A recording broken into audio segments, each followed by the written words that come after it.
a-t-il d'autres questions? Oui.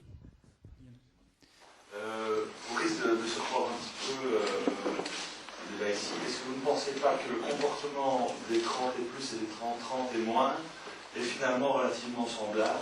Parce que je crois qu'il y a deux choses qui déterminent le choix d'une radio aussi bien chez les 30 plus que chez les 30 moins.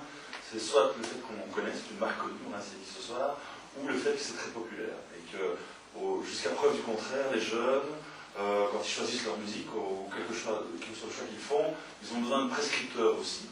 Ils ont besoin que ce soit une appartenance à une communauté.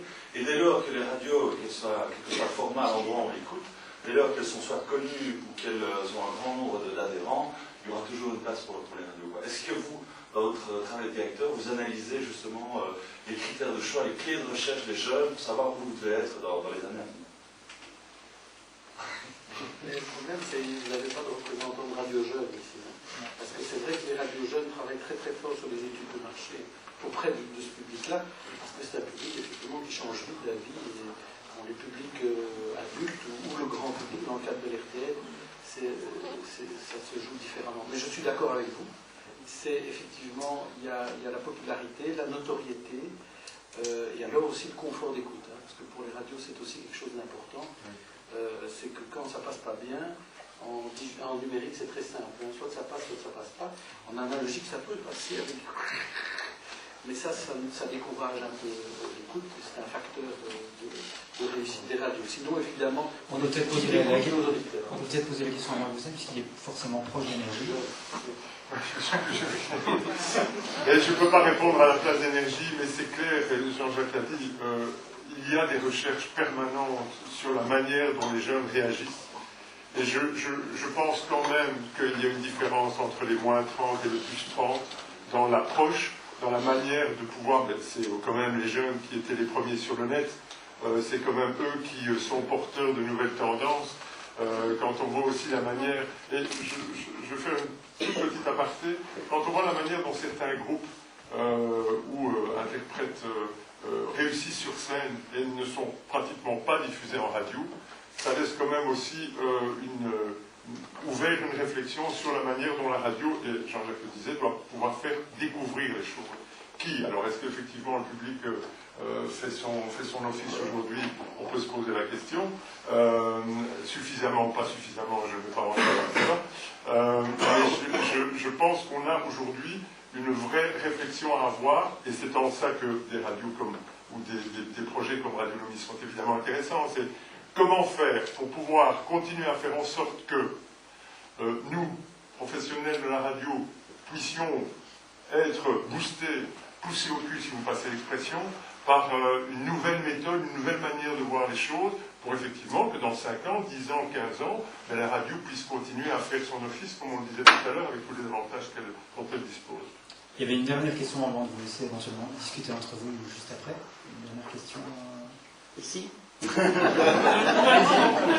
ça rejoint un peu ta question au début, parce que je trouve, je fais moi-même de la radio associative depuis pas mal d'années déjà, donc je suis un peu un blogueur sans être un blogueur radio, c'est-à-dire que je fais une émission et je l'envoie à des radios associatives dans toute l'Europe qui, elles, les mettent sur la FM et après stream, donc comme la plupart d'entre nous tous aujourd'hui. Et tu posais une question sur pourquoi n'y a-t-il pas de radio culturelle en Belgique. Je dirais qu'il y en a, mais elles sont fort subculturelles, ou bien alors on a le service public, ou alors d'un autre côté on a les radios commerciales. Mais je me demande pourquoi on n'a jamais eu une radio. Aujourd'hui, moi ça fait longtemps que j'écoute des radios sur l'internet comme le Move ou l'Heure 3, etc. Et je me demande pourquoi on n'a pas une radio Nova dans le paysage francophone belge, c'est-à-dire une radio voix médienne qui est à la fois culturelle, mais de grand public, et qui a des annonceurs qui est à la fois culturel, mais en même temps privé. Donc je me demande pourquoi on n'a pas ça, à un tel point que quand FM Bruxelles est arrivé sur Bruxelles, ils ont fait un peu la même chose, et aujourd'hui ils font des soirées au Fuse, on retrouve 1200 personnes. Donc moi je pense que c'est pas qu'il n'y a pas la place, c'est qu'il y a un manque de volonté de certains opérateurs de faire ça, je pense. Et qu'il y a un pari à réussir. Les opérateurs dont je parlais tout à l'heure, c'était des opérateurs comme RMC, comme Europe 1, qui ne sont pas voilà, qui ne sont pas des petites radios.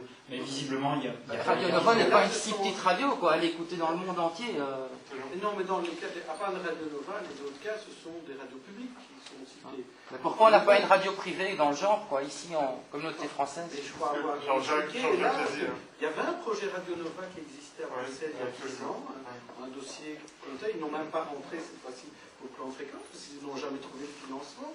Entre nos désirs à nous, d'auditeurs personnels, je préférerais aussi avoir Channel 4, par exemple, bon, il y a Arte, on peut dire ça un peu la même chose, mais il faut se dire, en Belgique, on est un tout petit marché, donc il n'y a pas beaucoup de place. Quoi. Une question, c'est Oui.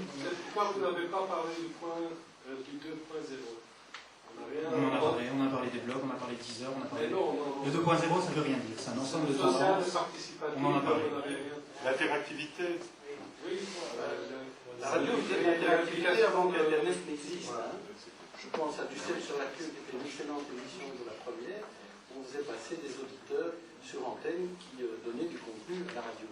Donc l'idée de user-generated content, on n'est pas né avec Internet. C'est quand même un point, c'est évidemment un point essentiel dans l'évolution qu'on doit connaître, c'est de créer cette interactivité permanente par le 2.0. Alors, je pense qu'on en a parlé beaucoup, effectivement, on n'a pas prononcé le nom.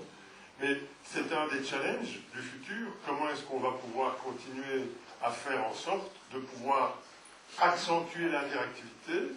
Il y a déjà des radios qui le font, hein, quand on entend RTL, l'interactivité permanente avec les auditeurs. Il y a déjà ça.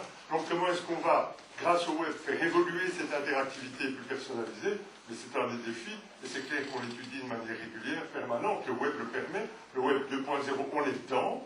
Il faut même plus en parler. On est dedans et on doit foncer dedans. On doit trouver des solutions pour pouvoir accentuer cette interactivité. Et forcément, 1h30, c'est un peu court pour parler de tous les sujets. Donc, si vous avez d'autres questions, je vous invite à directement les poser aux intéressés. Merci pour votre patience.